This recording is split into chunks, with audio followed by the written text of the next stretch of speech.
Hi guys, welcome back to a new episode of Finance and Crypto Guide. Today in this video, I'm going to show you how you can download your Polka wallet application on your Android device. Keep watching the video till the end. To download Polka wallet application on your Android device, firstly go ahead and launch open your Play Store.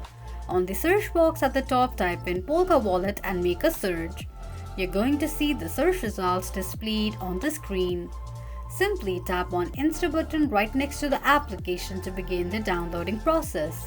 While downloading an application, make sure that you are connected to a strong internet.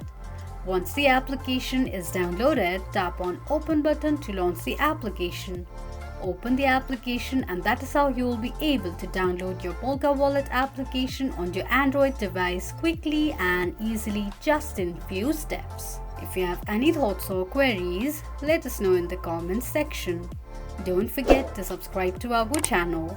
Also press the notification bell icon so that YouTube will notify you whenever we post a new video. I hope this video was helpful to you. Thank you so much for watching.